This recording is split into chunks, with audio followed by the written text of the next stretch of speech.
네, 안녕하세요 여러분. 마인드셋, 마인드 컨트롤 등산하면서 생각해보는 3분 요약 혹은 4분 요약, 네 5분 요약 마인드셋, 마인드 컨트롤입니다. 여러분들 잘 지내셨나요? 오늘도 등산을 하고 있는 중인데요. 굉장히 이제 바람이 시원하게 붑니다. 자연의 햇볕을 해가지고요.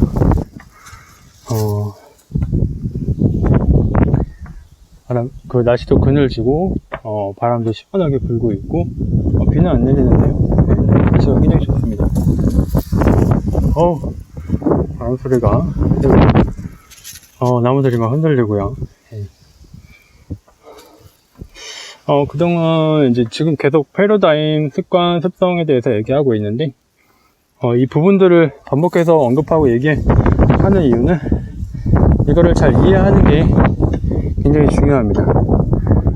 잘 이해를 하셨을 때 자기 상태나 이런 부분도 알 수 있고, 이거를 바꿔 나가는 부분에 대한 얘기를 할 때 왜 그런지도, 왜 바꿔야 되는지, 또 어떻게 바꿀 수 있는지도 알 수가 있죠. 습관은 그냥 무의식 중에 일어나는 겁니다. 네.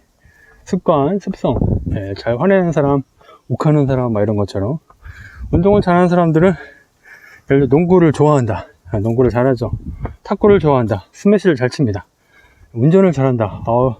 후진 주차 잘해요. 근데 그게 이제 습성이죠.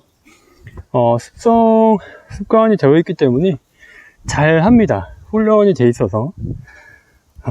그거는 이제 후천적인 건데, 선천적으로 우리 뇌세포에 혹은 DNA 정보에게 각인이 되어서 마치 우리를 뒤에서 아바타처럼 우리를 아바타처럼 막 조종하고 있는 우리의 잠재의식, 무의식 속에 있는 그 정보, 하나의 일정한 생각의 패턴, 하나의 우리의 가치관, 인생관, 이런 거를 좌지우지하는 그런 것은 일종의 패러다임이라고 합니다.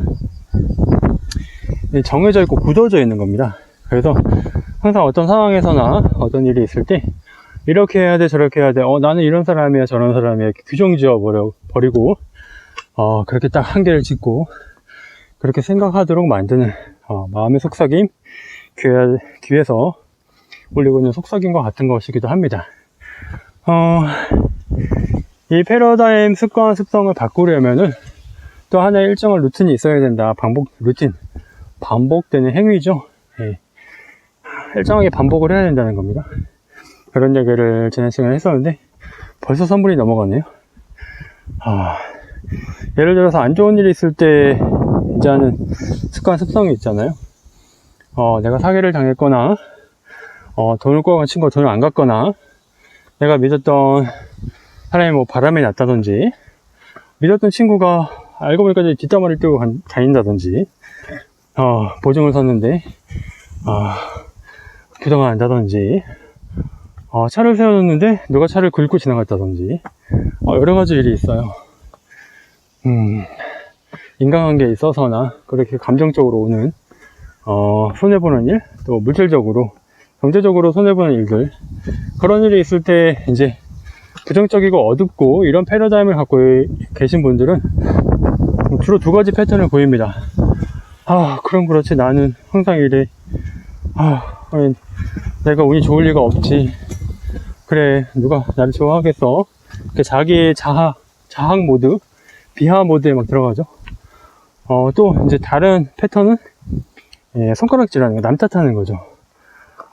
저놈 때문이야, 저 XS 같은 사람 때문이야, 저것 때문이야, 저 상황 때문이야, 저 사람 때문이야, 남 탓하고 불평 불만을 합니다. 근데 여러분 아시겠지만 성공하는 사람들 혹은 성공하신 분들은 부정적이고 안 좋은 일이 있을 때 그분들이라고 해서 속이 쓰리거나 자존심이 상하거나 힘들고 어렵지 않다는 게 아닙니다.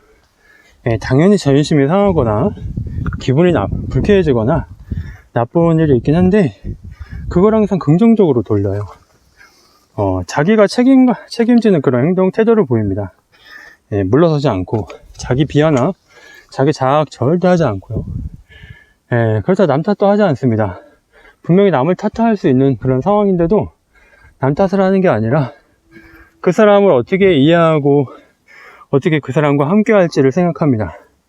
예, 링컨 루즈벨트 대통령, 우리나라의 예전에 세종대왕 같은 그런 성군, 세종대왕의 정기나 그분의 언행들 이렇게 보면은 예, 밑에 신하들이나 재상들이 이기적이고 탐욕스러운 일을 벌이거나 그런 말을 하거나 그런 얘기를 할 때 화를 안 내는 건 아니지만은 내치지 않습니다.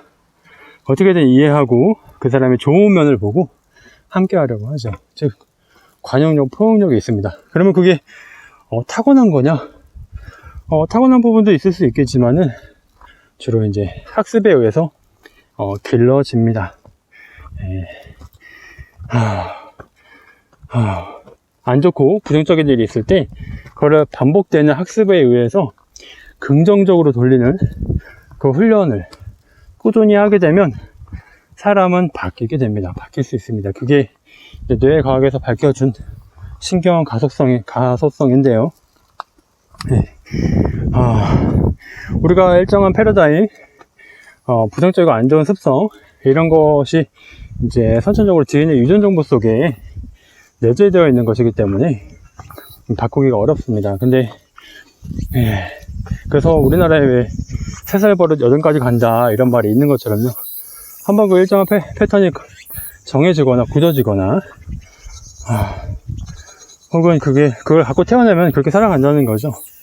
근데 신근 가소성이라는 개념은 뭐냐면, 사람의 뇌세포가 재배열되고 재배치된다는 겁니다. 사람이 잠을 잘 때 뇌세포가 쫙 수축이 됐다가 다시 팽창하는 그런 과정을 거치는데요. 그러면서 안에 있는 안 좋은 피로물질을 쫙 짜내서 몸으로 배출하고 그것이 이제 쭉 풀려나가는 그런 과정이기도 하고, 그때 뇌세포가 재배열되고 재배치가 되는데 그때 잠잘 때 일어나거든요. 그래서 잠자기 전에 주로 이제 사람들이 명상을 많이 하죠. 잠들기 전에 명상을 많이 하고, 잠들기 전에 유튜브나 명상 매체나 그런 걸 보기보다는 고요하게 3분 명상, 5분 명상, 10분 명상하는 시간을 가지면서 자기를 이렇게 추스리고 챙기는, 자기 마음을 정돈하고 생각을 정리하는 그런 시간을 갖거든요. 그 이유가 왜 그러냐면, 평화롭고 감사한 생각과 고마운 마음을 이렇게 떠올리면서 3분, 처음엔 잘 안 되겠죠? 그거를 하루하루 반복하면서 3분, 5분, 10분 쭉 명상을 하면서 잠을 자면은 그때 잠들기 전에 했던 생각과 마음가짐이 그대로 뇌세포에 저장이 되어 들어갑니다. 그렇지만은 그게 이제 한 번에 되는 게 아니에요. 무슨 얘기냐, 한 번에 그렇게 평화롭고 감사하고 고맙고 긍정적인 생각을 하고 잤다고 해서 바로 재배열되고 재배치 되는 게 아니라 그 전에 굳어져 있는 이제 패턴이 있겠죠. 부정적이고 어둡고 그런 부분들, 자신감 없고 이런 부분들의 패턴으로 저장되어 있는 정보의 패턴들이 있기 때문에 이렇게 한두 번 혹은 일주일 그렇게 잤다고 해서 바로 좋아지진 않습니다. 그래서 최소한 100일, 3개월은 꾸준히 해야 된다라는 말이 있어요. 감사일기를 쓰거나, 뭐 운동도 마찬가지고요. 명상도 마찬가지고, 특히 이 신경가소성에 의해서 자기 자신의 생각의 패턴을 부정해서 긍정적으로 어둡고 그런 데서 진취적이고 발전적으로 바꾸려면은 최소 3개월입니다. 꾸준하게 반복해서 하루에 5분이든 10분이든 특히 잠들기 전에 이렇게 해야 한다고 합니다. 어느새 9분이 지났네요.